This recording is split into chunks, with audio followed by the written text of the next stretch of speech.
And now you can see the Backseat Mogul Show in all its video glory on our YouTube page at roughedge.tv.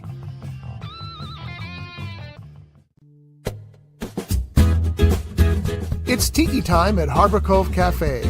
Dive into the tropical paradise at the end of Spinnaker Drive in Ventura with vibrant drinks, delicious bites, award-winning fish and chips, and more.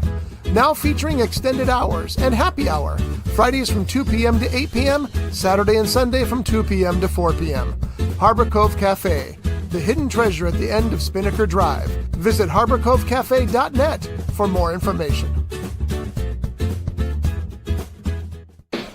Showbiz is a cruel and shallow money trench, a long plastic hallway where thieves and pimps run free and good men die like dogs for no good reason. There's also a bad side.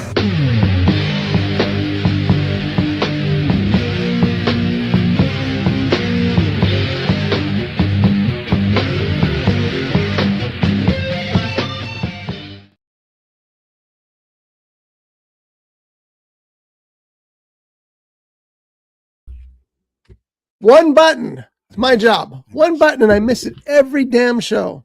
But this is the Backseat Mogul Show live here on Rough Edge FM.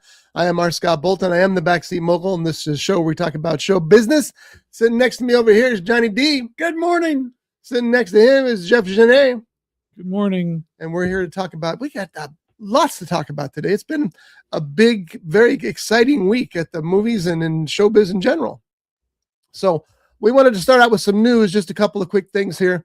It looks like Backrooms is going to gross about $90 million this weekend, which means it's going to kick poor little Grogu's ass.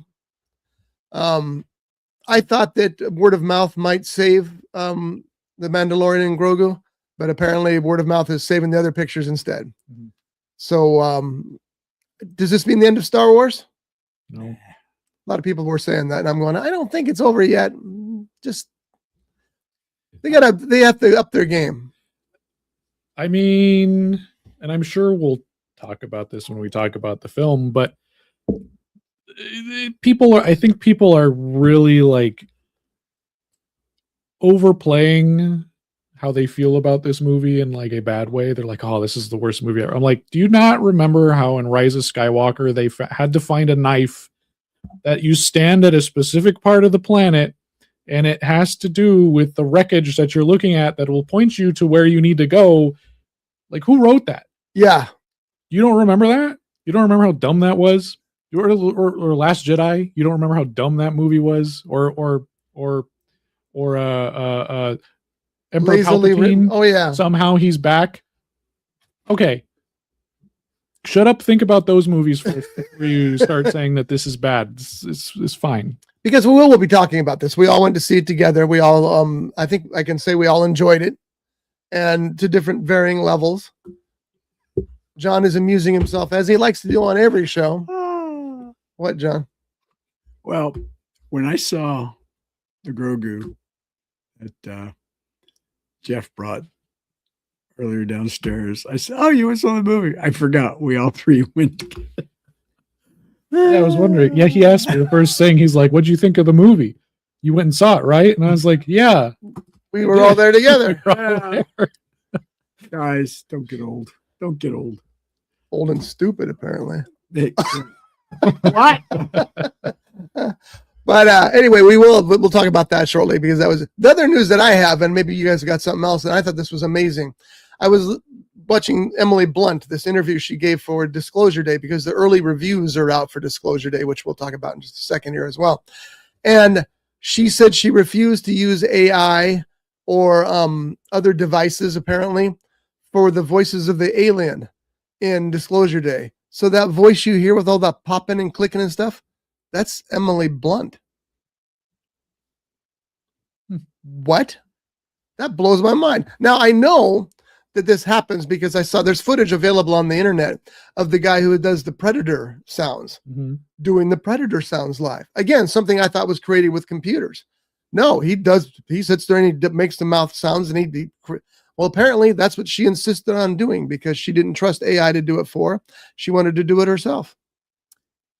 Now, there may be some enhancements, but They say she did all those all that alien talk herself. She is a terrific actor. She is. So I said actor, not actress, but she is. Congratulations, John. You're woke. She is an actor. Jeff has a thought. Does this mean they used AI on that movie? It may be. It does bring up the question, doesn't it? Or maybe that was the one time they were going to use AI and decided not to because she didn't trust it. Is Grogu drunk? Yeah, he's just, the box office. That's why he agreed to be on the show. He's had too many. We can afford him now. Yeah, we can afford him now. He's had too many of those frogs that you lick that really. Yeah, too many of those little blue cookies. Okay, I got to tell you, the one thing of the toad licking that I think defines it the best is The Simpsons. Because Homer would lick a toad and his eyes would just go broop. It made me laugh every time. Anyway, so as I said, the advanced reviews are out for Disclosure Day, and they're kind of middling. They said that it's Steven Spielberg's best film in 20 years. Okay, that's not middling. That's big. Because I looked it up to see what movies Steven Spielberg's made over the past 20 years. He's made some really great movies. So if this one's better than those, that's very, very, a lot of hope there for that. Also, John Williams' best score in 20 years. And I've heard John Williams say that he was very inspired by the story. So these are all just a few advanced reviews. We'll know more next week when it gets ready to open because the reviews are under embargo. But it just gives me more hope this movie is going to be as great as it's supposed to be. John Williams did the score for this one too? It was, yeah. How many times does that guy come out of retirement to do another Spielberg? You know what? I think until the day that man drops dead, if Steven Spielberg asks him to write a score, his answer is always going to be yes. I'm convinced that even after he drops dead, if Steven Spielberg says, hey, he'll come back. You know what? There's some truth to that because how many, you always hear in rock and roll about the children of the Rolling Stones or the children of Motorhead, and these are all these bands that have been influenced by them. How many film score people have been influenced by John Williams? All of them.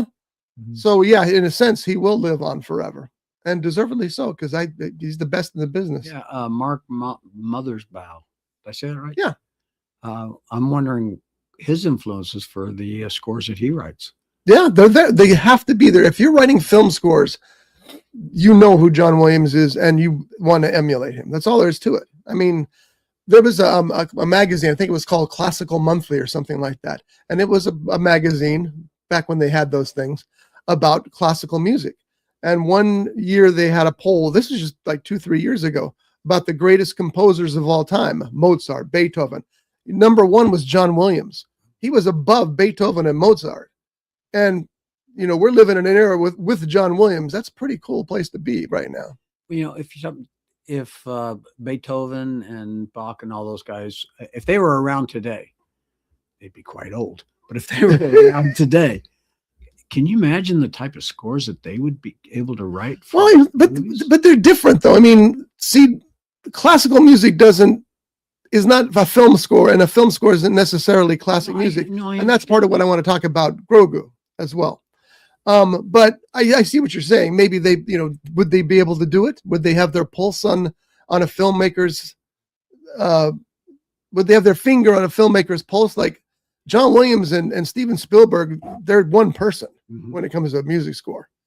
So I don't know. I mean, you look at the heavy metal guys, most, if not all of their music is inspired by the classical Bach and Beethoven and all those guys. Well, a good portion of it. I know what's that have to do. I've never heard that in my life. Well, I have. So well, you just did. Yeah. I mean, they're inspired by Black Sabbath and Deep Purple, which is about the same godlike level.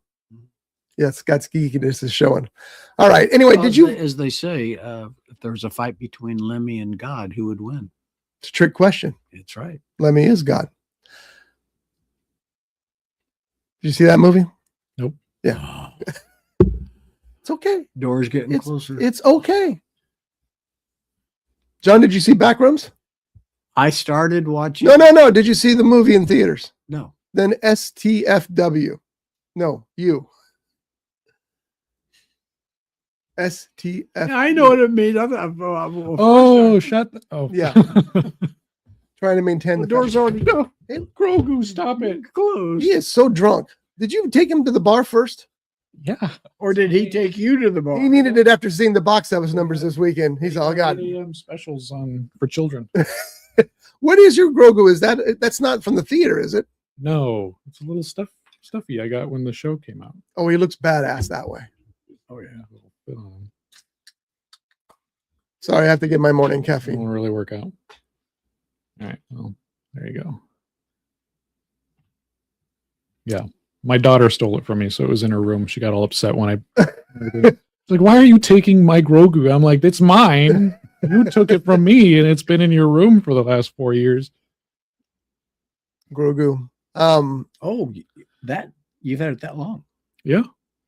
At first, I thought it was one of the popcorn things. I did too. No, I bought it. He's a little stuffy. He's a little squishy. He's a good looking one. I mean, look at that. It looks Yeah. like that's a good movie prop. Yeah, when the first season came out, I'm like, I need that. I Yeah. don't care what I gotta find it. Yeah. Everybody did. So we're here. We might as well talk about Star Wars, The Mandalorian and Grogu. As I said, we all three went together to see it at the theater. None of us knew what to expect. There'd been some reviews out and what have you, and hot and cold at very best, I guess we could say. So we'll start with Jeff. Jeff, what were your thoughts on The Mandalorian? Okay, well, I enjoyed the film because I went into it thinking it was going to be like another episode of the TV show, Right. which it was. Some of the reviews said that for sure. It was kind of like it was kind of like 4 episodes of season 4 or whatever. Just figured I'd show that. Where it's just kind of like a side story that's not going to affect the grand scheme of things. Well, it might affect the grand scheme of things, but it doesn't feel like it's going to affect the grand scheme of things. There's lots of character points that have come up before in the show that have been done a little better in the show, I think. I think it was better than season 3 because even though in season 3 they take back Mandalore, there was a lot of weird episodes that kind of went off and did their own weird thing. It just felt a little odd. So I liked the movie. Was it cinematic? Sure. Was there a lot of character development? I don't think so. Was it better than the last few movies that have come out? Yes, because there wasn't anything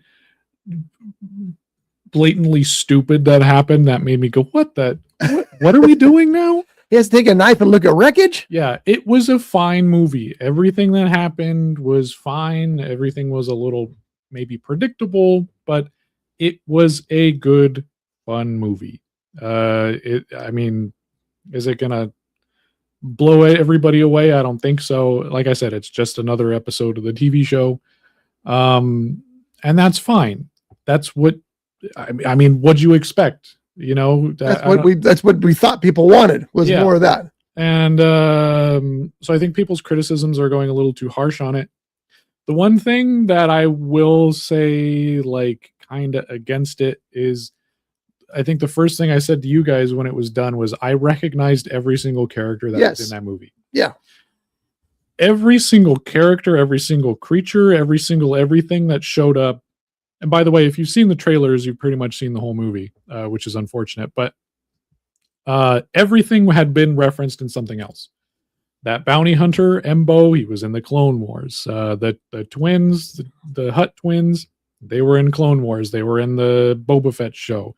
Rada the Hutt, Stinky, from the original Clone Wars movie that came out with Ahsoka. Ahsoka's first appearance was with Rada the Hutt. The monsters that run about, all the board game monsters from the Millennium Falcon from A New Hope, like every single thing. Even the Imperial guys in the beginning had been referenced in other TV shows. Really? Those weren't like original characters. They were like characters that they brought. So a little too much of that. I would have liked to have seen a new character. And I think the only new character was the Martin Scorsese guy. Yeah. That was good. But even his last name is the same last name as the same alien species of the one in Han Solo. So it's like, are they related? He's embarrassed. Man. Like people who don't know like Star Wars are going to go into it, they're like, whoa, these characters are so kooky and crazy and stuff. I'm like, I've already. Yeah, see, I didn't know most of them. I mean, I knew many of them, of course, but there was a lot that when you said that they were all in previous things, I thought they were. I didn't Sigourney Weaver's character. I don't remember her at all in any of them. She's a new character. Okay. There you go. That's it. So you just solved the problem. Now it's his favorite movie. The pilot guy was one of the main characters from the Rebel TV show. Zeb. Yeah. So, yeah. Okay. Well, so you enjoyed it, and I think you gave it an 8.5 out of 10. Yeah, you did 8.5. Did I do 8.5? Yeah. I'd probably bring it down to like an 8.3 now. That's the problem. That's the problem with thinking about things too much. Is yeah. it starts to stew? You go, that part was. Yeah. Johnny, what are your thoughts on? I gave it an 8.7, and I agree with Jeff. I will lower mine to. I'll go down to a 8.4. But I really enjoyed it. Like you said, it was like an extended version of an episode. Do I hope they do another one? Yes, I do. Do I hope they would bring back the series itself? Yes, I do. They probably won't on both counts, depending on, not based on this weekend's box office. They're not going to. They're barely going to make their money back at this point. But I really enjoyed it. I liked all the characters. And again, like you're talking about the characters you've seen before, like the one pilot, he's kind of an Asian guy. He had the white whiskers. I'd seen him in the series. He's been in a bunch of stuff too. Yeah, and several of them. I recognized him. Yeah. Dave Filoni was one of the pilots. He had his hat on the whole time, which you'd think, oh, Dave Filoni showed up in this movie. He hasn't shown up in any. Nope, he's shown up as a pilot in the other stuff. Oh, there he is. But Jeff pretty much summed it up. So, like I said, I really enjoyed it. That's it. My thoughts on the movie were I enjoyed it too. I gave it an 8.0 on my scale, but out of 10. I expected it to be bigger. Mm-hmm. And by bigger, I mean I was expecting a Star Wars movie, and instead I think it's a Mandalorian movie. And that's okay. There's nothing wrong with that, but I mean from the opening scene where there's no crawl to the end where there wasn't that big blast of the John Williams music and I missed those. And that's right from the start. The movie's like, well, this isn't what I thought it was going to be, because it was just an extended episode of the series. But it was a good extended episode. I mean, if you're going to have an extended episode, at least have a good story, and it did. I mean, I was engaged through most of the entire thing, so that's a good sign.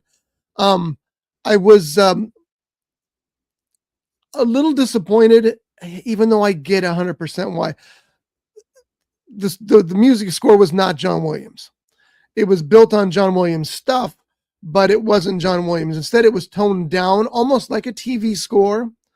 And that, especially that opening sequence, which is that terrific sequence with what are those called? The walkers? Oh, the AT-ATs. Yes. They're not AT-ATs? I thought they're AT-ATs. Well, there's a big argument about that in the community. But the little two-legged walker is called the ATST. You don't say ATST. It's a good point. ATST means AT-AT. That's my reasoning for it. He loves you. This guy needs to get off the... Well, that scene was stunning. I mean, that opening sequence was incredible. Yeah. But unfortunately, the music didn't live up to it. Yeah. It should have been big and brassy and really in your face. And it was it's like, is there any real oomph to this scene? It took away from it, I thought. Yeah. So that part bothered me as well. So overall, the film wasn't as grand as I hoped it would be. But again, I got to remember to base it on The Mandalorian and not on Star Wars. And also the fact that the budget was like half the budget of most of the new Star Wars movie, because it was like 185 or something for the budget. And those movies cost $300-400 million normally. And I know Disney is the evil empire. I'm not doubting that. You do have to start bringing those budgets down. because people aren't heading to the theaters, except for these movies that cost $1 million to make, in droves enough to justify a $200-300 million budget. You got to bring those budgets down. So I get that too. But as for all the hate for this movie, no, you're right. There are far worse movies out there, far worse Star Wars movies, far worse Star Wars television shows than that. So that's I even heard some people say that it was worse than Solo. It's like, wait, what? No, I really enjoyed the movie. I did. Yeah, Solo. If you watch the movie and you don't think that that's Han Solo, it's more of like a Chewbacca movie. Sure, it's good. But then once you remember he's Han Solo, it's kind of like, well, that's weird. As a director, what's your feeling how Favreau directed it? Me as a director? Yeah. Oh. You are a director. It was fine. It was a safe film. There's a lot of safe decisions in there. There wasn't a whole lot of stakes. Do you think it teetered into fan service? I mean, I think a lot of the recent stuff is fan servicey. I mean, like I said, all these characters that they even said, well, there's a term for it. It's called glup shitto, where it's this random background character who has like a 7-book long story that only shows up for 1 second. Yeah, and they bring these characters in, and I remember them talking about it in an interview. It's like, when we were kids, our older brothers wouldn't let us play with the good Star Wars toys. So they gave us these toys. And now we're bringing these toys forward, making them important. It's like, yeah, okay. I do think there's a little too much fan service. I liked when it was a little, like in the Clone Wars show. You were getting new characters all the time. Mm-hmm. You were getting new expansive stories, and occasionally someone would come back and you'd get excited when those people came back, because you're like, oh, it's that person from this episode, Whereas now, especially like they did it a lot in season 2 of Mandalorian, and they definitely did it heavily in season 3, where it was just everybody's like, oh, I know that person. Oh, okay. It doesn't make the world feel as expansive as it needs to be. Good point. Whereas like I said, in the Clone Wars, you were getting new planets, new characters, new things, and everything felt so diverse and expansive, yet connected all at once. Whereas now you have this little group of characters and it doesn't feel so widespread. Not so universal. Yeah. Yeah. So what would you do? Well, no, let me rephrase this. Where should Star Wars go from here? Well, I know where Star Wars is going from here. They're going to do Ahsoka season 2. Yeah, but where should it go from here? Where should it? Well, from what I've heard, and I'm talking about the movies in particular, by the way. So I know, at least for the TV stuff, like I said, they're doing Ahsoka season 2, which is going to continue the story of it. Okay. Give me a second here, because I'm going to like nerd out for a second. Okay. So there were these books that came out after the original trilogy that introduced a character called Thrawn. It was after the Empire had been defeated. This guy was next in line, and he tried to bring back the Empire. Is this the Alan Dean Foster books that started that? It doesn't matter what the author was. But anyways, there were 3 books, and it was supposed to be 7, 8, and 9, right? They brought that character into the cartoon series and Rebels and all that junk like that, but they never did the book stories. And then when Disney did 7, 8, and 9, they didn't do anything that George Lucas had already planned, or any of the things that were brought up in the expanded universe. So what Ahsoka is setting up, which is technically Rebels season 5 or 6 or whatever, is the continuation from those books, which is talking about the Force side of things. So there's an episode in the Clone Wars where Anakin and Obi-Wan and Ahsoka, they get taken to this other world, and it kind of deep dives into why Anakin is the chosen one and how he is the chosen one. Okay, that sounds interesting. So there's these Force being called the father, and then the brother and the sister. The brother is the dark side of the Force, The sister is the light side of the Force, and the father is the balance between the two. So there's a lot of deep lore with that. And Anakin is supposed to be the balance of the Force, the next father, right? So there's another character that is the mother that is like the complete opposite. It's the chaos between the Force, the dark and the light. And so they banished her to another galaxy. That's where they went at the end of Ahsoka season 2 or season 1.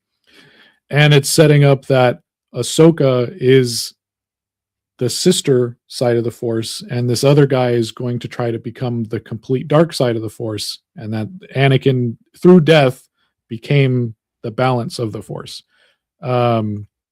So that's where they're going with that. And that's going to go to Ahsoka season 2. And then the next movie, which I'm worried about the next movie now, because since it's a TV series movie, is it going to feel TV like this one did? Or is it going to be grand like an actual Star Wars? Yeah, I think it has to be if you're going to be in theaters. Yeah. Which I'm excited for that stuff because it's all like deep cut Star Wars lore, Right. like Force lore and all that stuff. And I like that kind of thing. As in terms of the other Star Wars films that they have that they're just giving out to directors, like this guy has a trilogy, this guy has a trilogy. I don't know. That's part of their mistake, I think. Some auteur who's made his first film, which turns out to be great. First thing to do is hand him a Star Wars movie. Yeah. They wanted to do that with the director of Godzilla -1. Yeah. And he's all, I'd rather do Godzilla. Thank you for that, by the way. Do Godzilla instead. Yeah. But they just pass them out like they're prizes. Yeah. And instead of thinking who can make a better film, I think. They don't plan them out because we saw that with 7, 8, and 9. 7 was written and then 8 was written. And then they were like, well, now nobody liked that. That was dumb. Why did we do that? And then they tried to fix it with 9. And it was like 3 movies in one and it didn't make any sense. Yeah. They need to have these things planned out. And I think they should kind of step away from the Skywalker saga thing and explore other stories. Now, see, that's interesting because a lot of the reviews and things that I've read and box office analysis and stuff say the opposite. They said that people are so locked into the Skywalker family that that's what these new movies are missing. Yeah, but like, I feel like the thing about like 1, 2, 3, 4, 5, 6 is it's Anakin's story. Even though Luke is the main character of 4, 5, and 6, it's a story about Anakin, his redemption and whatnot. 7, 8, and 9 kind of completely disregard that, and they don't even like talk about the Skywalker family or whatever. They just kind of lump it at the end, like, oh, I'm Rey Skywalker now. It's like you could have done something with that, and you even built it up in the first movie that maybe she's related to like Obi-Wan or something, you know, but you just totally throw that away for some dumb line, you know. And I feel like even in all these other things, we're kind of like locked in on this storyline. Like everything has to be connected to this. And I think we just need some separate stories, you know, like I think, like I said, the universe is so expansive that you could pick any timeline, you could pick anywhere in the world and you could do a movie about it. And I think, like, I would say like, oh, do more Order 66 stuff because that's interesting. But they have like beat that with a dead horse with all these Jedi who survived Order 66 and stuff. So it's like maybe stay away from that. Maybe do a movie in the time period like 20 years before the collapse of the Jedi Order, before Revenge of the Sith. Do a movie there. Right in that area, you got all these characters that you can relate back to. You have enough separate stuff. You know, there it is. Right there. Yeah, I think that with the Disney TV shows and whatever, things got murky. And I almost wish that they were separate. I wish the TV shows stayed on TV and the movies were a separate story unto themselves. You know, that way you'd watch the TV shows and enjoy them or what have you, but you're really looking forward to the next big movie. Mm-hmm. And I don't know if that's even possible, especially at this point, you know, but I kind of wish it was separated like that. That here's the movies, here's the TV shows. They're related and they may have characters interacting together, but they're separate on a, you know, one's on a big grand scale and one's on a television scale. Yeah. And it's kind of difficult too, because like the TV shows eventually, like where they are is after Return of the Jedi and Force Awakens. It's before Force Awakens. So it's in that time period where we have to figure out, oh, the galaxy's fixed now because the Empire's gone, and then how does it get to the First Order? So they have like these roadblocks because they need to eventually build up to that. Yeah. So they're like, oh, well, this and this. But the thing is even though it's a TV show, they're writing, like, even if it's messy, their writing is still better than what they did for 7, 8, and 9. So it's like, I don't know how they're going to get to that because they're already like retconning a bunch of things. So it's like, are we rewriting 7, 8, and 9? Or are we like saying it's there? Like it's kind of confusing where this is heading, but I don't know how it's going to connect up. How long before the alternate universe theory comes in play? Yeah. Oh, please no! Which- Don't do that. Which they can do it. They could. And Because going back to the TV shows, in Rebels, there's this, and in the Ahsoka series, there's this place called the World Between Worlds, which is like when you reach complete balance with the Force. And they introduce like a time travel sort of thing in there. Like it's sort of time travel. So you could, you know. I mean, I would argue it worked for Star Trek. Yeah. The alternate universe thing worked for Star Trek. So Yeah. it could work here. What about a movie about Obi-Wan in between what the series was to he becomes the old man that he became? Well, they did that. They did a movie like that? They did a TV show. It's called Obi-Wan. No, that's what I'm talking about. But the last episode of Obi-Wan, well, maybe I missed the last couple episodes. I'm not sure. But I'm talking about before Luke discovers him. Make a movie about him as he's getting older before Luke discovers him. Because Or about watching Obi-Wan sitting in the Social Security office is boring. Yeah, but he would all he has to do is This is the check you want to give me. Also, the show was like super underwhelming because everyone had this like big hype for it. Everyone wanted a movie like that. And then they did the show and it wasn't really even about Obi-Wan. You know, you had Leia, which was in weird choice. And then you had the Inquisitors, which you spent more time on the Inquisitors than you did yeah. with Obi-Wan. So like, I feel like you kind of already messed that opportunity up. And also, again, they've already done it in the Rebels TV show. They already had him teach Ezra about the Force, and they already did the whole thing with him versus Darth Maul again. So, Do you think that because they paid so much money for Star Wars that maybe Disney rushed things a little too much yeah, and absolutely. and overpopulated the whole? Yeah. I feel the same way. That's why I'm kind of just lost in the whole thing. You know, you guys were talking about watching the Obi-Wan series. I haven't seen. I think I saw the first season of Mandalorian. And that's it. I just don't watch the rest of the shows. And my son, you know. And my son, you know, he watches them and he's got this bright hope in his heart that Star Wars is going to get good again. But he's disappointed like every other series. He watches a series, it's back, it's awesome. Then he watches the next series, that sucks, I'll never watch another one. So that doesn't help either, you know. But I mean, they pay what, $4.5 billion for it? I think it was way more than that. And Lucas turned around and gave all the money to charities because he can. Mm. But yeah, that's a lot of money to make up. But if you force the issue, you're gonna poison the product. And I almost wonder if that's kind of happened to a certain degree too. Well, I think that's what they messed up with the like I said, 7, 8, and 9 is they didn't have a plan for all three films all at once.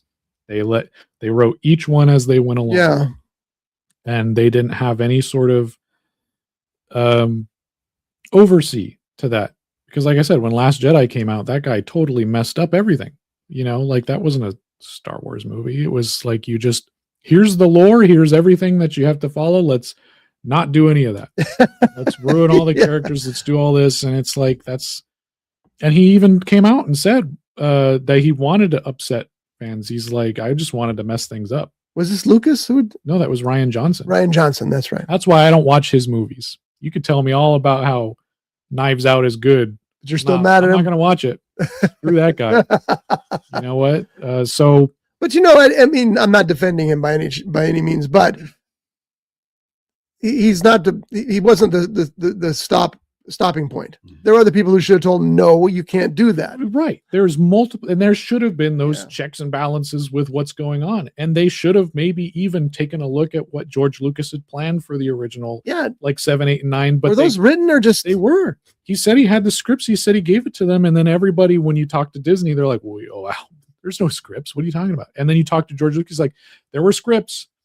Not to mention there's expansive knowledge that you could have gone off of. Yeah. And that's what I think is nice about Dave Filoni, because he's got George Lucas backing on all that. So he consults George on all this other stuff. And that's nice. But I think he gets a little too caught up with his characters, and he's like bringing I think he gets a little too fan servicey with it sometimes. Yeah. And we saw that in this movie. We've seen that in the TV show and stuff like that. Going back to Mandalorian and Grogu, 3 things that I would have liked to have seen. One, when they're in the spaceship. Remember in the beginning when Grogu had a fascination with that little ball on the control thing. Oh, Well, you had the control thing with the little ball on it. It's like a gear shift lever that was there on the new ship. Yeah. But he never did it. Yeah. He never went for it. Well, see, I didn't know anything about that, so it didn't matter to me. Yeah. See, I thought that too. That was one thing that I noticed as well. Another thing, I would have liked to have had Alan Tudyk's, at least his voice in one of the characters. He was so good in everything he's ever done from day one. And the third thing, it just went away. So I will say this. I remember what it was. Okay, go. As a writer who you've written books, you've done some screenplays. What was your opinion of the way it was written, of the screenplay? I thought it was, I thought it relied too heavily on cliches, especially in dialogue. I would literally, I don't know if you guys even heard me, but literally a couple of times I finished lines for them on this as I was watching the movie, because it was like when Grogu's eating the cookies, I'm all, don't eat those before, you're going to spoil your dinner. And sure as hell, that's what he says. It was almost word for word. It's like, okay, and I'm surprised that the phrase locked and loaded didn't appear in there, because that's the cliche of action movies today. But thankfully it didn't. But there were a lot of really heavily cliched dialogue in that, and that bothered me. The story is the story, and I can't speak to it because I haven't seen the other things, so I don't know how it compares. It was a serviceable screenplay story wise, but that's about the best I can say about it. I mean, just because I don't know. Not that it was bad, not that it was good. I just don't know. But I do know that the dialogue was pretty, and I just realized I'm wearing my Star Trek t-shirt as we're talking about Star Wars. So anyway, that's our scoop on that. This is my review in a sentence. The fighting between the Hutts is worth the price of admission alone. That was pretty intense. Now, let me ask you one more quick question. Do you think they needed Jeremy Allen White to voice Rada the Hutt? No.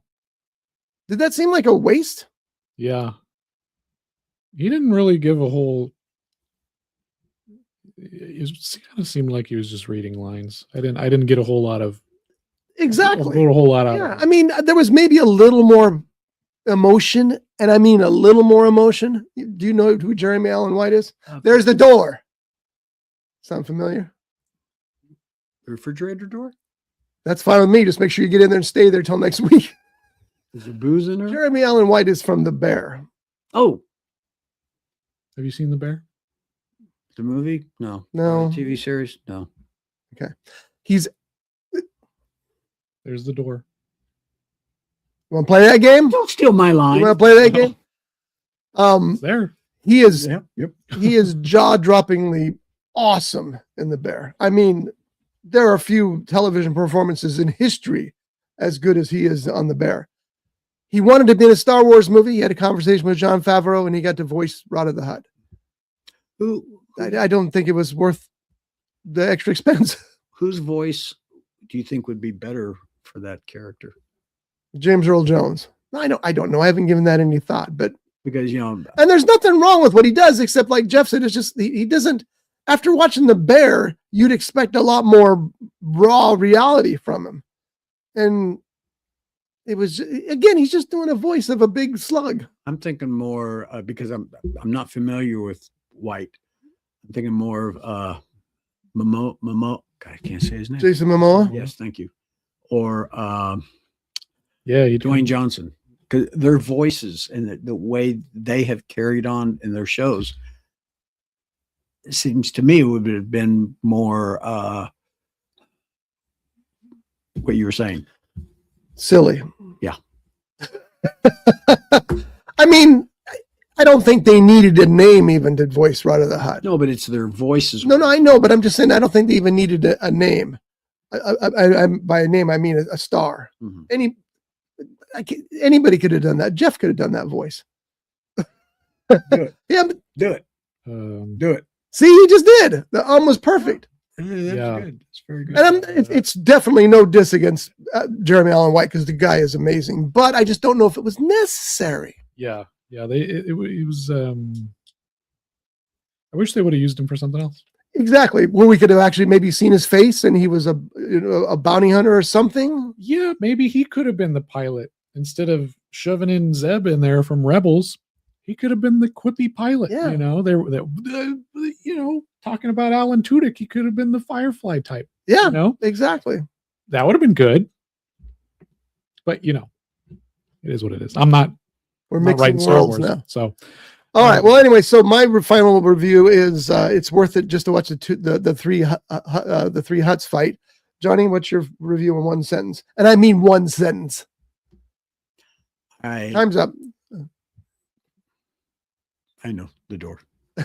I really enjoyed it. So, like Scotty said, go see it. Jeff, if you like the TV show, you'll like the movie. there you go. That's it. I gave it. I think I said an 8.0 out of mine, and you were 8.7, I lowered it from 8.7 to 8.4. and you were 8.3. Sure. I'll go with that. We're going to try to post more of those on the social media, by the way. So, because we see so many friggin' movies. Now, getting away from the Mandalorian movie, going back to Star Wars. Jeff had his finger up. He was next. Sorry. Was I? I was just going to apologize for going super deep into lore and No. all you characters out there. And I hope the audience feels the same way. I actually love that you get into the lore because you get into the lore on Jurassic Park and the science of Jurassic Park and into the Star Wars thing. I just know that I can ramble and I can get a little too and might lose some people. You're like, I don't know what the hell this guy's talking about. It was me. I liked it. I enjoyed it. Okay. And the interesting thing about it all is, are these films, these franchises, watchable to the average person who doesn't know that lore? You know the deep lore, so you were able to fill in a lot of holes. Is everybody able to fill in the holes? That's another question. Well, I think if you don't watch the show, you'd be totally lost on this. I didn't watch the show. I watched the first season, so I guess that's enough. There you go. That's enough. Yeah. What do you guys think of well, you probably didn't, but the Acolyte, that series? Oh, I was a defender of it until the last episode, and then they lost me. There's nothing I hate more than a television series that is awesome until the last episode and then goes to hell in one single Battlestar Galactica. Yeah. What in God's name was that ending of the new version? Yeah. Well, that show, because it goes, 300 years before Phantom Menace. It's in the Old Republic or whatever, or the Acolyte you're talking about? Yeah. Yeah. And so that's interesting. It's a new story. We haven't been there before. We've only been there in the games and the books and whatever. So it's like, okay, cool. What are they doing? It's about the rise of the Sith. They haven't seen the Sith in 1,000 years. It's like, oh, that's crazy. And it's all this government conspiracy junk. That's interesting. And then it keeps going and it's not. I understand the final episode. The guy wakes up in the sonic shower and it was all a dream. No. Yeah, it was just, I don't know. I think it got a little too convoluted and I didn't really care for it. Yeah. See, that's what happens with Josh. He watches those and he gets so disappointed. He gets angry. I'm never going to watch it again. And next thing, he's talking about the next one. You had one more thing to say? The other one, the series, The Book of Boba Fett. I think the best 2 episodes of the Book of Boba Fett were the ones that Boba Fett wasn't in. Because there's 2 whole episodes in the season where it's just about Mando and Grogu. How Mando gets Grogu back from Luke Skywalker, and how, you know, he goes to help Boba Fett. He's like getting everything to. It was great stuff. I mean, like, that should have been the start of season 3, but no, you know, you had to put it in the middle of 2 episodes short. We have these 2 extra. Plug them in. Yeah, it's like the Boba Fett show sucked. Yeah, I know. I mean, I didn't watch any of it, but I do know that it was the one thing, and maybe I'm over speaking this. Every Star Wars fan wanted a Boba Fett show. They wanted more Boba Fett, and then they got it, and it was a steaming pile of give me an animal. Star Wars animal? Bantha poop. Yep, there you go. Whoa. Thank you. Aha. Yeah, and it had one of the worst car chases in cinema history. I heard there was the CGI was terrible. The speeder bikes, they were going like 2 miles an hour. Like, you could like step out of oh my gosh, they're coming towards me, and then you just take 1 step to the side, and it's like a bunch of old people on those like scooters in the grocery store driving around. I'm like, what are we doing? Yeah, that was the point that Josh said. I've had enough on that particular series, and I understand the CGI was terrible too. I watched a scene where they're jumping over something, and it's basically a transparent cell. I will say, there's some good stuff. Like I said, those 2 episodes, but also Danny Trejo was in it. He's the Rancor trainer, and he gives Boba Fett a Rancor, and they talk about the Rancor and how it's not this crazy There's little nice things about it. That's cool. You guys know I'm having lunch with Danny Trejo on Father's Day. Oh, good for you. Yeah. At his donut shop? Well, I'm going to his restaurant, but the taco shop or the donut shop? Taco shop. Okay. I tried to get the donut shop in too. I wanted to go, because here's our plan for that day. I wanted to do the Danny Trejo's donut shop. Then we're going to the Jaws exhibit at the museum, and then I wanted to go to Trejo's Tacos for lunch. And they told me that was too much Trejo, so we're just going to go Jaws and. Well, it's Father's Day. I know. That's right. You know what? We're going to the taco place.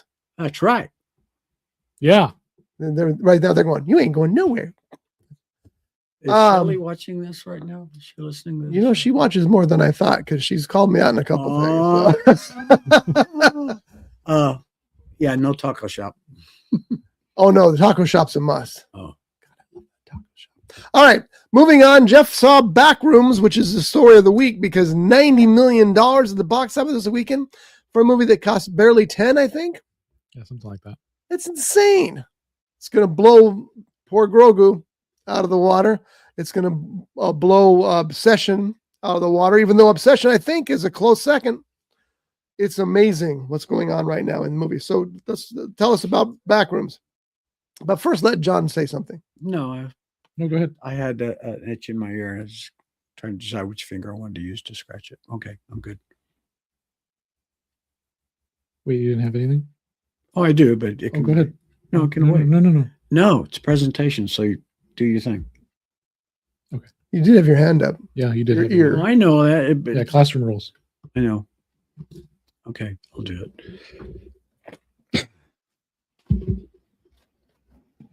This is actually a good thing. Drum roll. No, we don't do drum rolls here. I'm scared. Are you pulling a gun out? No. Okay. Nutty Buddy soft-baked cream pies. This is a family show, so I won't say anything. Oh, to the owners. Well, we're not going to eat them on the air. And I also brought in, for us for later, big box. Like, you notice that one says big box too. Nutty Yes. Buddy. My favorite snack food in the world, right there. Big box. Big box. You've had these? Yeah. Good. I was going to show you the door if you did. That door's getting a lot of attention today. All right. Is that it? Okay, that's it. That okay. went from I got a flea in my ear to there's some candy, have some. Mm-hmm. Okay, that's good. All right, so Jeff went to see Backrooms. Big hit. big YouTube hit prior to it. I mean, I was looking at some of those numbers. Some of those episodes have over 1 million views. Yep. So tell us about Backrooms.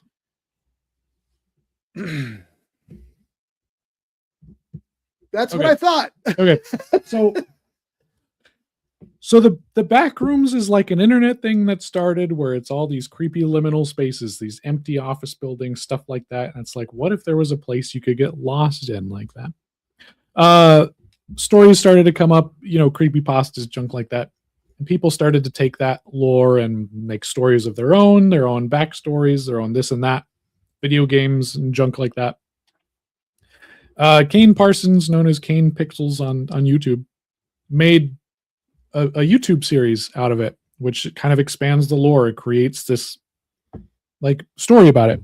And it's more so like a puzzle than it is a series. Now there's a few episodes that are full-fledged things. It's all found footage because he makes all the things in blenders. By the way, this guy is like, he's just turned 20. He made this movie at 19. It's insane. So he was doing this years ago at 15 is when he started. Wow. And so he makes this entire labyrinth in Blender, and then he puts the camera in and he walks around, he creates the story, he gets the voices and junk like that, and then he hides it behind this found footage, camera filter. And it makes everything look real. It really does. Now, if you look at the people, it looks a little junky, you can tell. But besides that, you would think that these were real built sets, and some of them. I kept wondering, where'd they find this room at? Exactly. Yeah. Like I said, there's good episodes that have actual stories and stuff like that, and then there's episodes that's like it's a minute long, and you're like, I don't know what I'm watching. What is this? And Scott was saying that. I'm like, it's not like that. And I rewatched it last week, and I'm like, oh yeah, it is.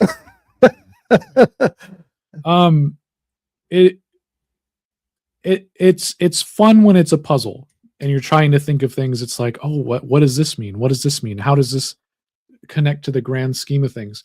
But at the end of the day, for me, my favorite genre of horror is found footage. That's right. I love even the terrible ones. I love them trying to make something seem real. It's fun to me. And I just enjoy that type of horror, and Blair Witch Project's one of my favorite movies of all time, so that's a good one. And that series is a lot of found footage stuff, and I think that's where the appeal comes from.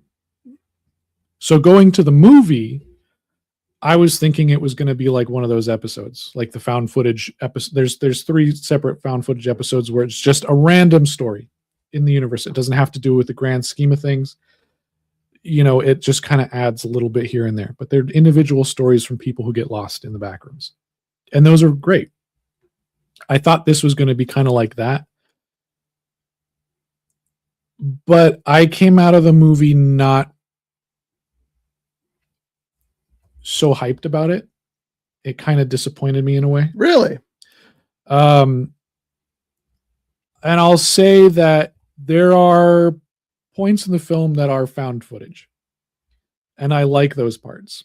I like the beginning part of the film where they kind of discover this thing and they're like, what is this? What's going on? They get deeper in, and then there's little things that are happening. That's interesting in the series too, by the way. Yeah. But I think the second half of the film, I think the biggest thing against the movie is the characters and having character development and like getting into their psyche and junk like that. Whereas the big thing about it is, it's just these people walking around getting lost, trying to find their way out. And I think adding a story element to it, it's possible, but I think that was the biggest letdown of it, because I think they focused a little too much on them. And so they like picked characters to follow in the movie where they don't do that in the YouTube series. Yeah. Okay. I think it just got a little too much into like, oh, this guy, he's got trauma from his past and junk like that. And but it didn't really fit within that world that they were trying to explore. Okay. I felt that the world was a little underutilized. And there's a thing in the series where there are these creatures that appear. Yes. They don't explain them. You don't know what they are. There's hints as to what they are. This movie, and you get like a flash of it. It's like, oh my gosh, there it is. Yeah. You don't get a good look. Unless when you in the series, at least when they see one of those things, they always go back and zoom in on it, and you still don't get a good look. Yeah, but you get a better look because it does just flash by. This movie, I would equate it to like how Jaws, less is more. Yes, they show the shark, they explain the shark, they sit there and they tell you about the shark, and I think that takes away from the unknown aspect of what's going on in there, and it takes away a lot of the horror aspect of that for me anyways, because I find horror in not knowing things and letting my mind try to connect those pieces. I think that's another big thing. So I just didn't think that the second half of the film was very satisfying to me. I think that they shouldn't have tried to make it a traditional film, and they should have gone just full point of view handheld camera.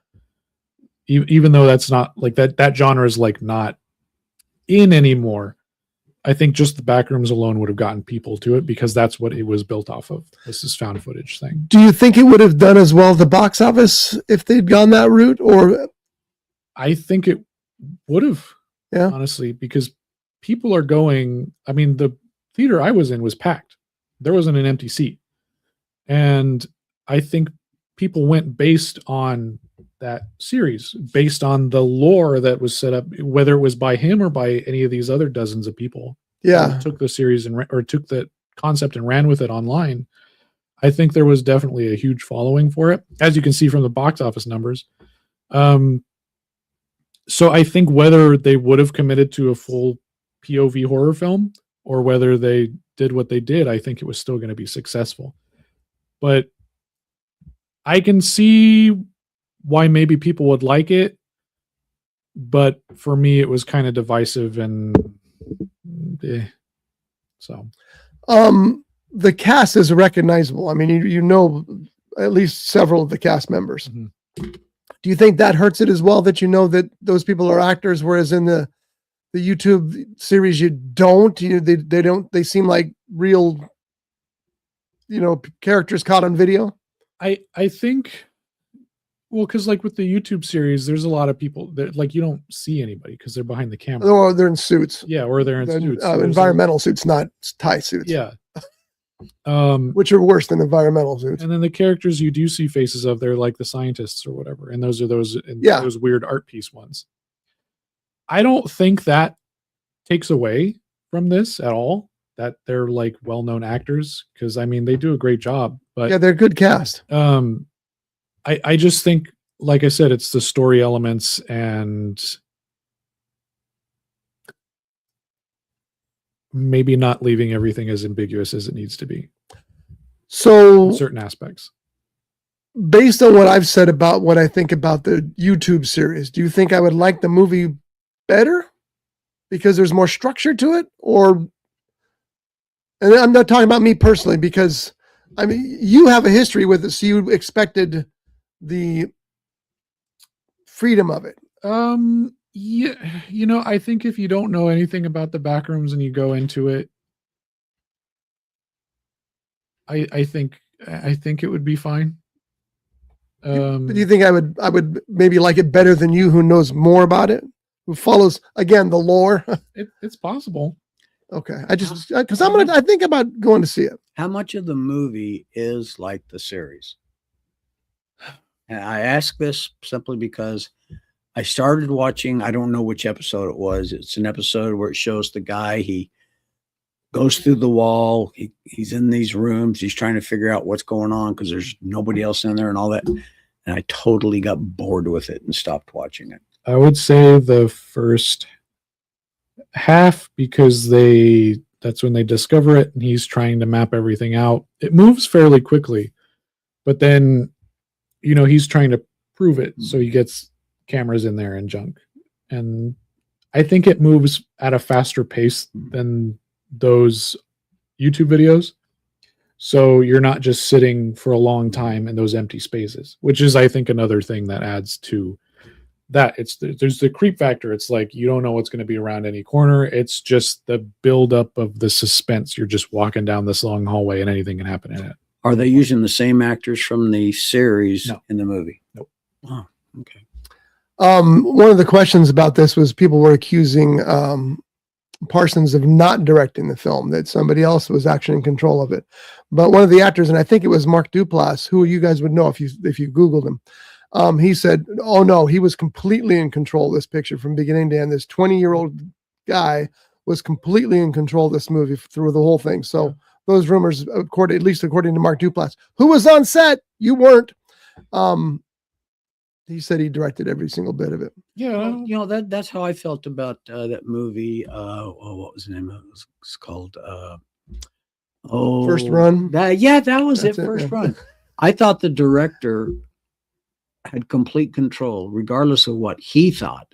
I thought the director had control over everything. I was quite impressed with how he handled the entire. Poor Jeff running around that set like I'm just a madman, but you did good. Well, you know, at least like you said, I had complete control. Yes, You know, I fired the people who tried to take that away from me. So that's Good right. for you. yeah. On that though, I don't know why people are like, oh, a 19-year-old can't direct anything. It's like, that's so dumb. You're dumb. Yeah. He's been doing this since he was 15. Yeah, so he's got many years of history behind him. Yeah. Behind this series specifically, you know, like I think he was fine, you know, and there, I mean, we were talking about the Buena Film Festival. There are kids doing amazing stuff in there, and they're in high school, you know, better than some people who shouldn't have a camera, but you know, I don't see why age has anything to do with the ability to make a film. It doesn't. I just Googled it real quick because Spielberg's first, I guess, directing gig where he actually got paid was the very first episode of Columbo, which is an old TV series. And he was 24. Yeah. So, I mean, if you can take that 24-year-old boy and compare to what he's done today, that argument doesn't hold. The guy who did Obsession, he's 26. Yeah. Yeah. And look at that movie. When you did Forklift Drivers from Hell, who directed that? Chris Gerlach. Oh, that wasn't you. No, I didn't. I just played bowler. Oh, okay. Well, how old was Chris? Oh, he was probably in his mid to late 20s. Oh, yeah. Okay. Well, again, a young man. Yeah, absolutely. I enjoyed that. Did you ever watch any of those things on YouTube? I have them on my watch list. I was going to watch them. I forgot. Just when you get around, they're just fun. They're fun. Next week. We had a good time. So yeah. Okay. So now the other thing that Josh and I talked about, and this is an interesting generational thing, and it kind of made sense to me, is that I cannot, for the life of me, wrap my head around hopping onto YouTube and watch some other dude play a video game. I don't get it. I just don't understand it. But it's huge business. There's a cottage industry of that going on. And he says that kind of applies to this movie. It's the same kind of thing, not to the movie, to the series. It's the same kind of thing where you're watching somebody else go through these fabricated rooms and you don't know what they're going to find. And he says, so it's kind of, and I thought, well, that's an interesting take on it. Does it make any sense to you? You can challenge Josh. He's not watching right now. Josh, you ignorant slut. Oh, I didn't say that. That wasn't me. I mean, I don't, maybe, and I don't know if you watch people play video games or. No, I don't do that. I'd rather play the video game myself. Like if I play a little bit of it and then I'm not going to finish it, maybe I'll just watch. Yeah. Those little bits sit that I in the missed. corner and get drunk. But then like you could apply that to like any found footage film. You're just kind of watching these people go through it, you know. True. True, but I think he was talking about being the fabricated rooms and going through the rooms, which is very much like a video game, the way that they travel through those rooms. Yeah, maybe, but I don't know. I think there's like a mystery behind it where you just don't know what's around each corner. Yeah, and I think that wanting to know a little bit more, or wanting to see what the next space looks like, because you'll get endless hallways for hours and hours and hours, and then all of a sudden there's a big open neighborhood and there's sky and stuff, and it's like, well, that's interesting. What's in here? Yeah, I just watched one of those longer episodes, and it's when they go outside and that neighborhood's there, and then he goes down and he finds that sticky creature. Yeah, and that was a better episode than the other ones that I'd watch, but I still afterwards was like, what the hell I just watched? Yeah. So well, like on games and Backrooms, there are backroom games, and I've played a few with my friends. There's like maybe hundreds. Yeah. And they're pretty interesting. They're pretty terrifying, because you're just walking through and you're like, well, what's the next turn going to be? Is there going to be a thing there? How do I avoid the thing? You're always looking for those things. Yeah. So it's yeah, I could see that. It was one of his takes on it. I thought that was an interesting point on it. So, Johnny, did you see anything this week? I saw a movie on Monday. Yeah, I forgot what the name of it was. Oh yeah, Mandalorian and Grogu. I wish I quite enjoyed, which we already discussed. As far as that goes, not really. Just getting caught up on some TV shows like CIA, which I got to tell you, I enjoyed that series. It's a brand new series on CBS, so check it out. What's it called? CIA. Do they have any series that aren't just initials anymore? Let's see. There's CIA, NCIS, FBI. No, don't think so. And, speaking of NCIS, there's going to be a new series NCIS come out called, excuse me, not that, NCIS New York.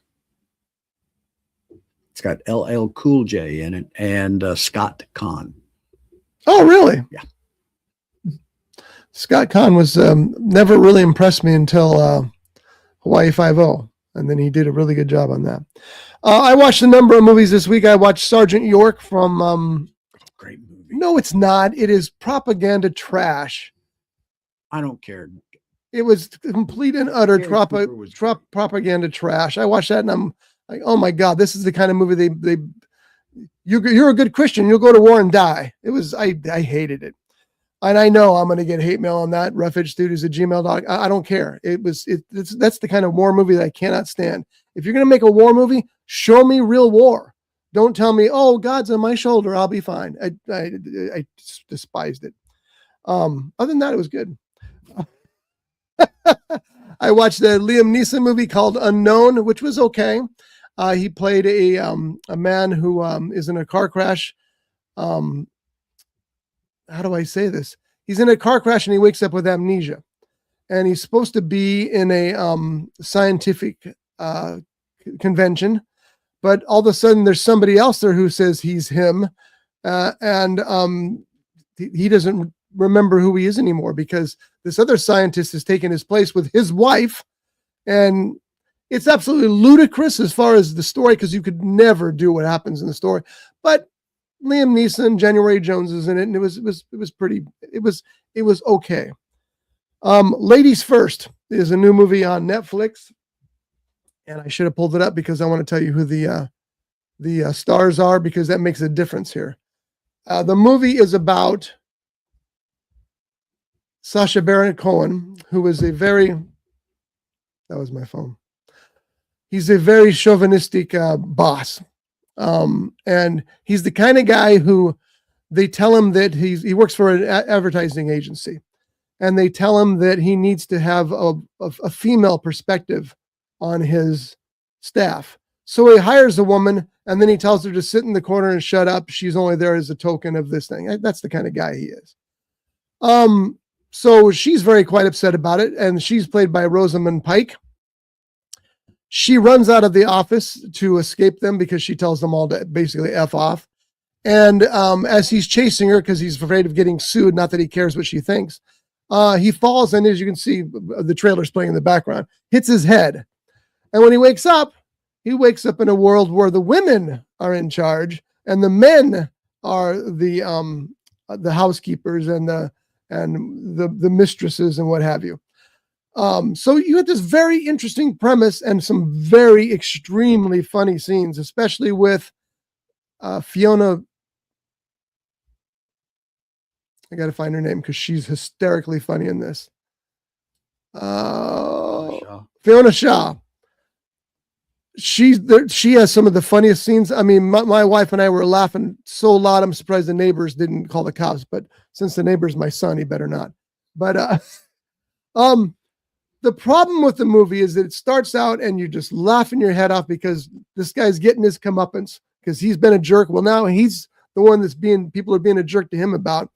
And they have all this vast opportunity to make statements about that particular state, the glass ceiling and what have you and everything else.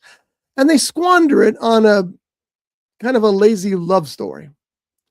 And when it's all over, you're like, God, I wish they'd have focused more on keeping the funny because the funny was hysterical, but making more of a social commentary on it.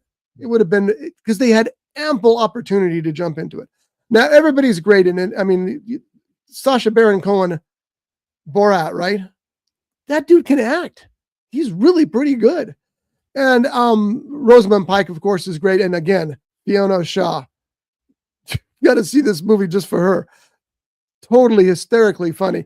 And unfortunately, she's only in it for about a third of the film, which makes it even funnier. But I'll let you see that for yourself. Again, not bad. I wish they hadn't they could have gone deeper and made something that was a little more thought-provoking than what they had there. So what's it on? It's on Netflix. And it's based on the Netflix film Je ne suis pas un homme facile. It's easy for you to say. I don't think I said it even close to being right. But that's brand new on Netflix. And then the other one I watched, but my phone's over there now, was, oh yes, I know what it was. This one was particular for John. I watched this movie because I knew it was going to be bad, and I was right. But I also watched it because it had a great cast. And it's called Undercover Grandpa.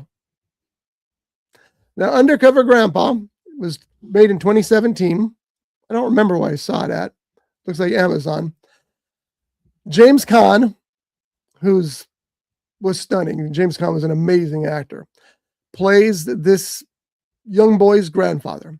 And he's always telling stories. Like, did you know that his grandfather in the movie was responsible for the 13 herbs and spices in Kentucky Fried Chicken?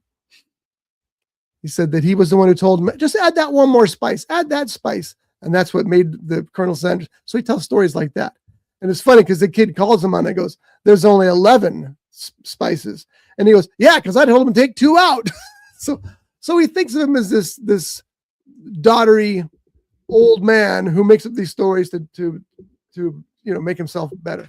Come to find out, he is an old man, but he's also still on a CIA team.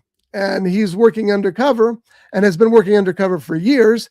His cover was that he was senile, but he's not senile. And he gets involved with a local, I guess, a drug dealer or something. And they go to war. And there's no way 76-year-old James Caan's going to beat up a 30-year-old kung fu expert, but he does. And I'm okay with that. But it's the cast that makes it work. As I said, you got James Caan in the lead. The kid, Dylan Everett, is very good in it as well. You also have Jessica Walter from Arrested Development. She's terrific in it. Lou Gossett Jr., and he's fun. Paul Sorvino, who spends most of the movie dressed up like a bush. Yeah, you got to see it. Is it a good movie? Not by any stretch of the imagination. Can you watch it? Yeah, because you got these people in their later years playing these characters as a team. Their team is called the Scum Team. James Caan team is the Scum Team. And they're taking on this young group of bad guy whippersnappers and kicking their butts. And as I said, it's just as ridiculous as you can imagine. But I still, I laughed out loud a couple times. I smiled a lot, and I also rolled my eyes many times as well. But What's it? fun stuff. That's on Amazon. So anyway, that was the I'm last. going to have to watch that. A lot of those actors, I'm a big fan of. I see even Paul Sorvino's in it. Yeah, the one I just said was dressed up like a bush very often. Oh, I thought you said it was somebody else. Okay, I wasn't listening. The funny thing is, I told Shelley as I'm watching this movie, I go, it's so funny. I'm watching this movie and it's god awful. And there's 4 Oscar winners in it. And I was thinking James Caan. I was thinking Jessica Walter. I was thinking Lou Gossett Jr. I was thinking Paul Sorvino. Come to find out, only one of them won an Oscar. A couple of them were never even nominated. How could Jessica Walter never get nominated for an Oscar? Unfortunately, the 3 of those people that we know of are no longer with us. I think pretty much they all are gone. But How old is Lou it? Gossett Jr. was the only one who actually won an Oscar. He won for Officer and a Gentleman. It was a good movie. Okay. How old is this? Huh? How old is this movie? 2017. It's about 9 years old. Silly, but fun. And you know what? I like movies like that. I like to find movies that are silly, but fun. And that was definitely one of them. It's sort of like hidden gems because they're fun. No, Hidden Gems was a gritty drama. It was hard. No, I'm not saying. Did you see Hidden Gems? No. Sandler? Oh, Uncut Gems? That's what I said. I haven't seen it. You got to see it. I have it. I had to turn it off about 10, 15 minutes in because my wife looked at me and said, I can't stand this. It's making me so nervous. You need to turn it off. Because it is a very nerve-wracking movie. So one night when she was asleep already, I got up and I watched it, and it's stunning. It's so good. And Sandler should have got an Oscar nomination at least for it. He's that good in it. Is he? Yeah. I haven't seen it Didn't. either, but does he play it dramatically or comedic? Oh, it's hardcore drama. It's death of a salesman drama. It's brutal, but he's terrific in it, and it's just a great movie. Speaking of movies, do we have any updates? We do, I think. We have to play this first. And now it's time for the First Run Progress Report with filmmaker Jeff Genet.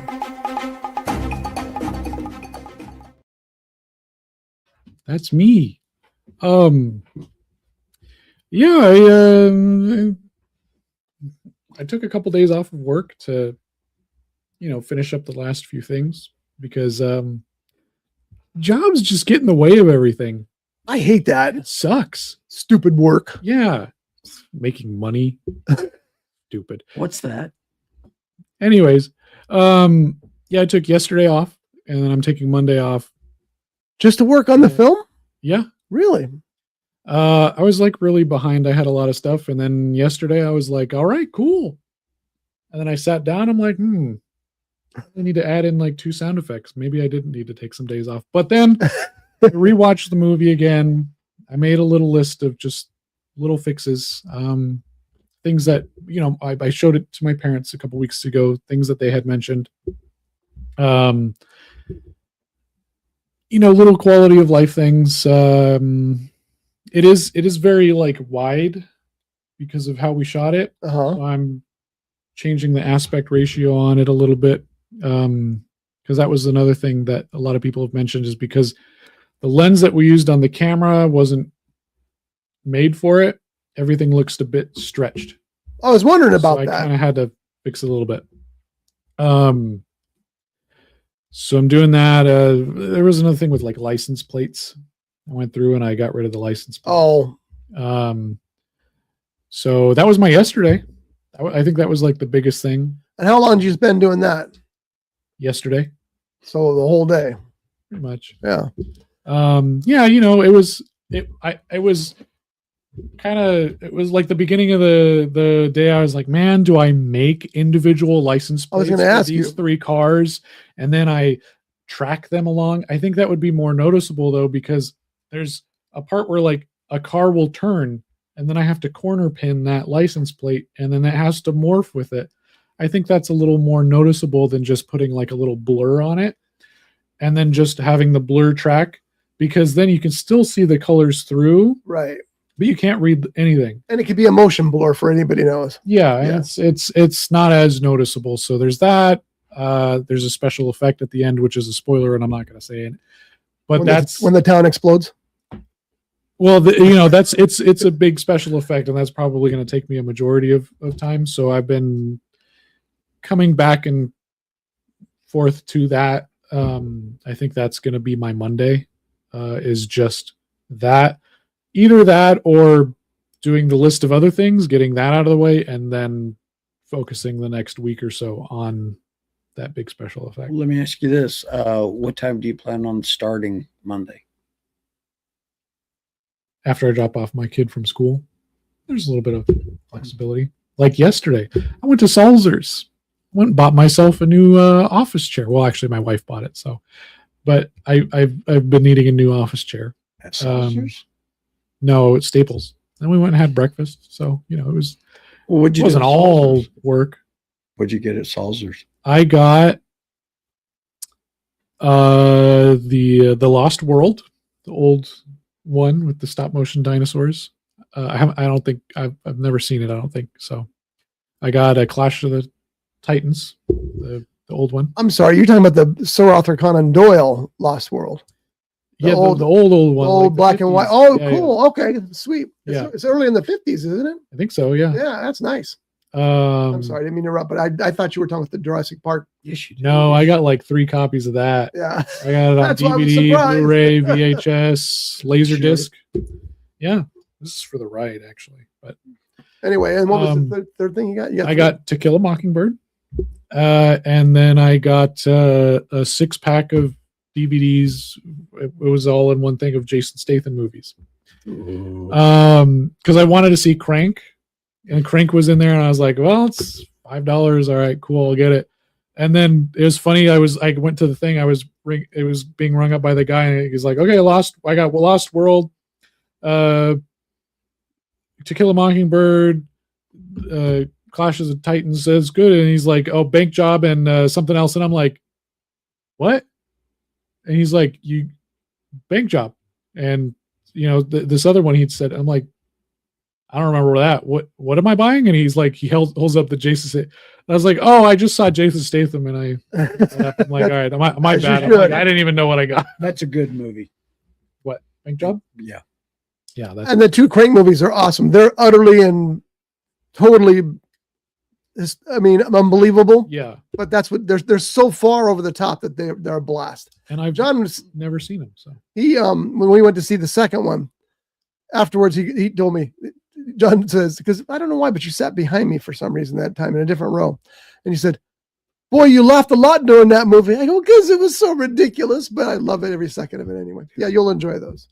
yeah, I don't remember what it was. Crank 1 and 2, Transporter 3, Bank Job, and then there were like 2 other ones in there, and I'm like, well, I don't know. I've been having fun.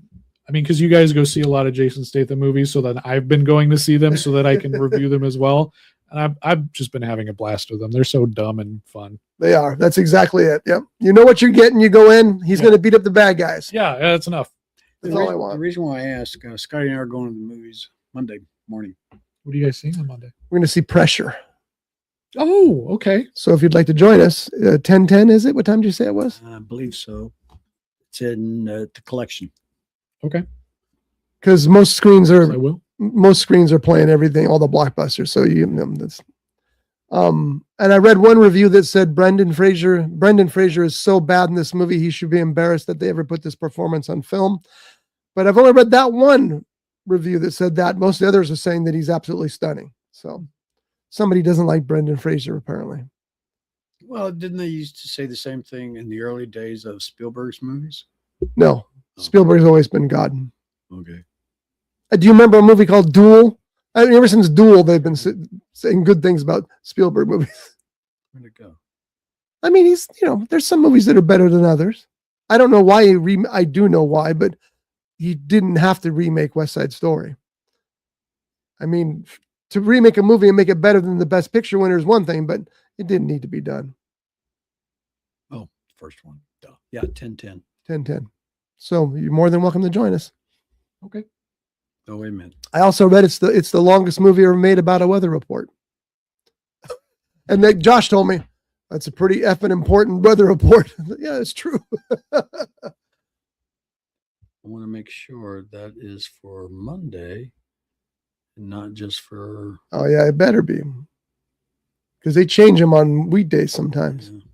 So next week we'll be reviewing Pressure, and anything else up anybody's sleeve? You got anything you can talk about next week, Jeff?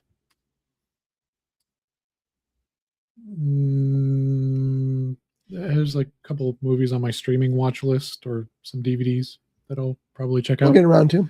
Yeah, I don't think there's anything coming out in theaters this week that I'm needing to see. Oh no, but the next week, What's next week? Disclosure Day. Oh yeah, we'll be talking about that. Damn right. Be careful on the internet. I did get a spoiler, Okay. and it was pretty cool, and I wish I hadn't seen it. So just be careful out there. All I've read is that it's great, and I have friends who went to see it last night. Well, they're not my friends; they're Josh and Andrea's friends. I've met them; they're super nice people. They went to a double feature in Palm Springs for the 70mm Film Festival, and the double feature was Close Encounters of the Third Kind and Disclosure Day. How much do I hate those people? Yeah. God, I haven't seen Close Encounters in ages either. Time change. 11:40 for Monday. That still might work. It's not as good as 10:10. Thanks for screwing up my schedule. What theater is it? Cinemark. Yeah, Century River Park, 16 in RPX. Right, that's the. Just for that, I'm not going every week. I might go twice a week this summer because there's some good movies coming. Today it's 10:10. Monday it's 11:40. You know, I'm going to do the times from now on because you always jack them up. Well, I guess it's just I'm sorry. Century River Park. That's interesting. They don't have the number on it. Usually, movie theaters have the number on it to identify how many screens they have there. But River That's Park, right. Yeah, River Park doesn't have that. that's because they're never sure. One's a pop-up theater. They have that inflatable screen they use at restaurants. Did I ever tell you that story, Jeff? About the Jaws. Yeah, I guess I did. My Yes. buddy had Jaws at his tiki bar, and they put it on one of those inflatable screens the same night it got very windy. So he had to stand there and hold the ropes to keep the screen in place. All right, we're closing out with the trailer from Trailer Park from Before you do that, First Run. oh, we already What? did that. We have not. Are you closing out the First Run segment, or are you closing out the show? The show. Written any good books lately? Yes. By the way, I got my printer fixed, so that's good news. But I decided to change a character completely from the beginning. So I had to go back to the beginning and change this character. So maybe next week if things go well. Go to Amazon.com. We don't have time for that right now. R. Scott Bolton author, and look for his books. Buy them. Please. That's all I ask. At least I got part of it in. We don't ask much from you people. We ask that you like and subscribe. We ask that you go see First Run, and we ask that you buy my books. And if we run into John somewhere, buy him a hot dog. And comment. And we want comments too. And not the ones we usually get to start with an F. It's just rude. You can send those to roughedgestudios@gmail.com. Yep. Where I'm sure to get those for that piece of crap, Sergeant York. Hey, I like you it. gotten any Piece of bad crap. emails about 127 yet? No. Oh, Yeah. wonderful. You got to work harder. Brand new 127 podcast coming this weekend. Yeah, in like an hour and a half. So keep your eyes open for that as well. All right, we're out. This is the trailer for First Run. We'll see you next week. Bye. Hey, go to the movies. We're All right, guys, bad news. There was a mishap at the post office, and the DCP for Galaxy Battle ended up in the town over. So I need one of you to run over there and get it. Vincent, you up for the job? Yeah, but I'm training the new guy. Take him along with you. Darling party tonight. Darling party tonight. Darling party tonight. Things are gonna be alright.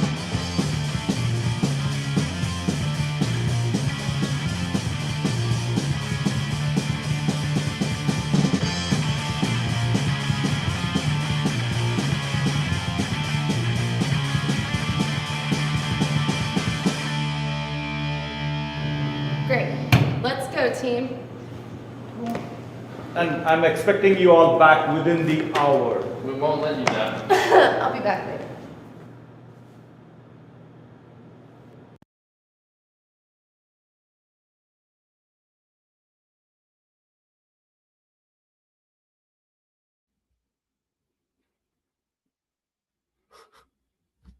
I always forget that we have to come back after I play that trailer. I think we're going to go automatically to the end, but that would be this part. See ya. Bye. Brought to you by The Grape, Ventura County's premier jazz venue and cocktail lounge, located at 2733 East Main Street in Ventura. For menu and music schedule, visit them online at thegrape.club. This has been a Rough Edge Studios production.